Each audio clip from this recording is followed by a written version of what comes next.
You know, when I was a young musician, album liner notes and CD cases and booklets were my window into the professional music industry. I would scan the list of session musicians, engineers, and producers of a record I was listening to. I would follow the careers of not only the artists, but all the musicians and engineers involved with the recording.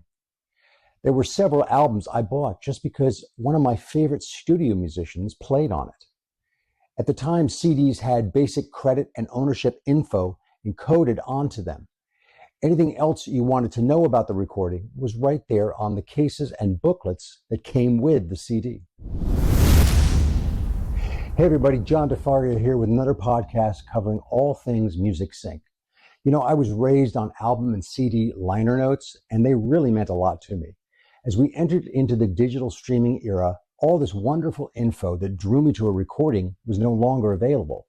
When Napster and LimeWire began pirating music in the late 90s, they would reformat CD recordings into MP3s without any of the credits making that transition.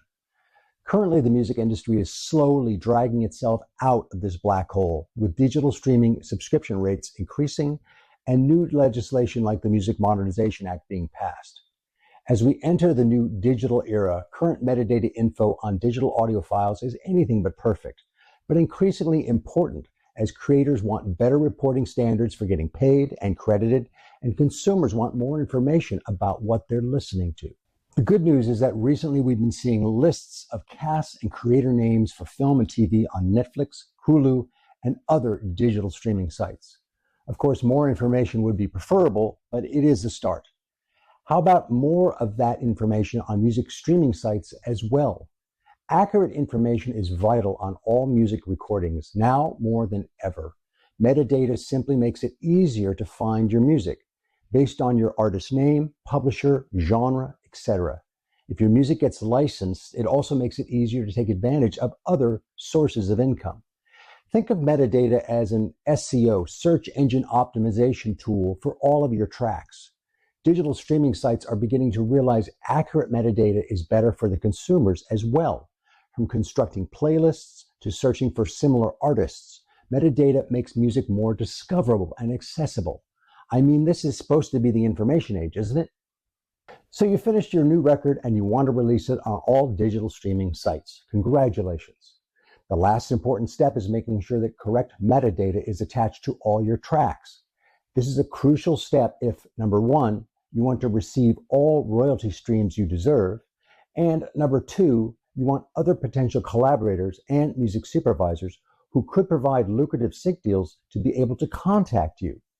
The easiest way to enter metadata on a Mac is through Apple Music. Simply locating the file there and right-clicking it brings up the information page you can add tags to. Here you can enter the song title, contact info, and who shares ownership of the copyright. If you are the sole owner, you can type in 200%. This means you own both the publishing copyright and the sound recording copyright. This is also known as one-stop ownership, which you could write in as well. This means all interested parties need only to contact you for licensing opportunities. On a Windows machine, you can locate your MP3 file, right-click on the file, click Properties, and go to Details. There you can fill in all the necessary fields. You can also use dedicated software like SoundGrinder or BWF MetaEdit to tag your audio files. I.S.R.C. codes. For every recording produced, there is a unique I.S.R.C. code, International Standard Recording Code, that is assigned to it. It currently is the primary standard of music identification. The I.S.R.C. is required by all digital streaming sites. You would also need an I.S.R.C. for your song to be identified on the Billboard charts. Nielsen SoundScan tracks your recording via its unique I.S.R.C. and reports all sales information to Billboard. A U.P.C. Universal Product Code is also required for finished albums and/or singles. It is an identifier for the release of an entire project. An I.S.R.C. is a performance identifier, and a U.P.C. is a release identifier. I.S.R.Cs are embedded into audio files in one of three ways. When just the I.S.R.C. code is embedded into your track, your digital device will pull up all other information as long as it's connected to the internet. Your metadata is embedded into the file with the ISRC number included. This allows devices not connected to the internet to display all information about the track. Your metadata plus separate ISRC information is embedded into the file. This allows all information to be displayed regardless of the presence of an internet connection. This also provides the most updated information on your file. You can purchase ISRC codes easily through ISRC.com. Independent distributors like CD Baby will also procure them for your next project. If you are releasing your music through a music library or publisher, it's their job to make sure your track has the correct information attached to it, although it pays for you to help them, particularly when it comes to genre and description data.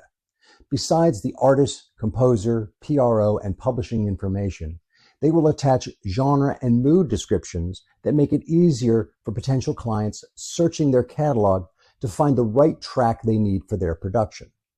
If you are releasing your music yourself, you might release it through a company like CD Baby or TuneCore. Here, the tagging information on your tracks is your responsibility. However, these companies will provide ISRC codes. Make sure the information you enter is correct and easy to understand. Obviously, you want to make it as easy as possible for someone to license your music. So these are the different categories of metadata you want to encode onto your tracks. Descriptive metadata, song title, release date, track number, main genre. This type of data is most visible to the end user. Bad or misspelled data can be confusing to the consumer. Ownership performing rights metadata. Publishers, record companies, copyright owners, songwriters, composers, and PRO affiliations. This data is there to make sure everyone involved is credited and compensated accordingly in the creation of this recording. If there are 5 or more songwriters, the percentage splits between each of them and their separate publishers can be quite daunting. Make sure it's correct. It's so important that this information is accurate for proper compensation and credit. Discovery metadata, descriptive tags, categories, key signature, tempo, and genre. Discovery metadata is growing in importance in search-generated engines and voice-mediated music consumption like Amazon's Alexa devices.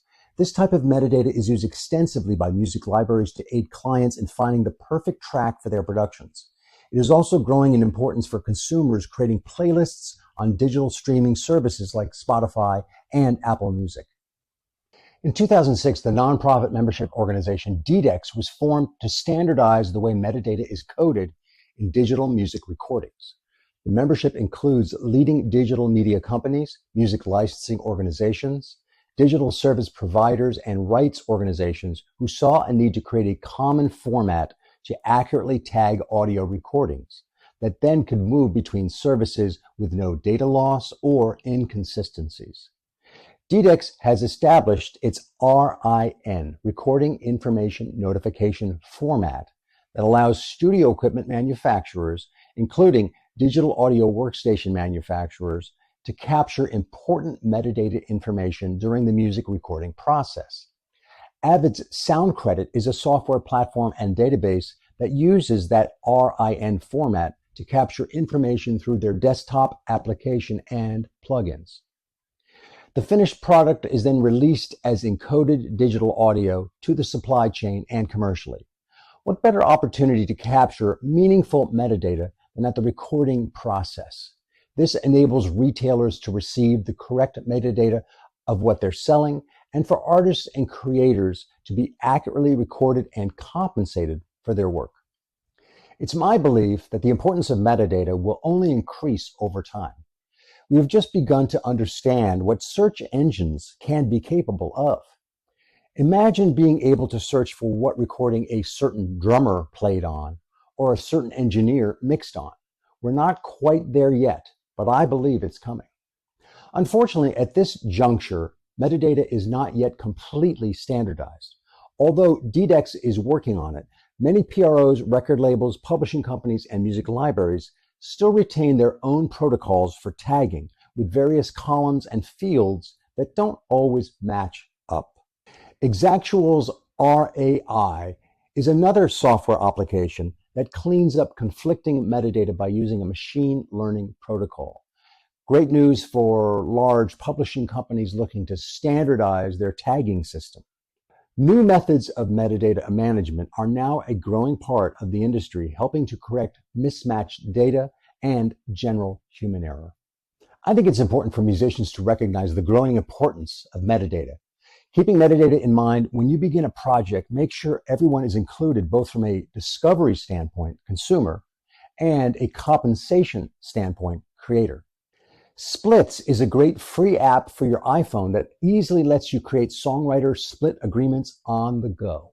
SoundCredit, a company I just mentioned earlier, is a terrific way for musicians, composers, engineers, and producers to instantly upload their credentials to any project they might be working on. Credits can be captured live as the session is going down. SoundCredit includes a database website and 2 products, a plugin for collecting credits and a desktop portal for editing and uploading them. Forgetting key details at the end of a project is avoided by collecting credits as they occur. Make it really easy on yourself and download the SoundCredit Tracksheet Plus app for your iPhone. Make sure music supervisors can easily contact you by providing this information on your metadata. They say after the song name and artist, the contact information is the 3rd most important tag.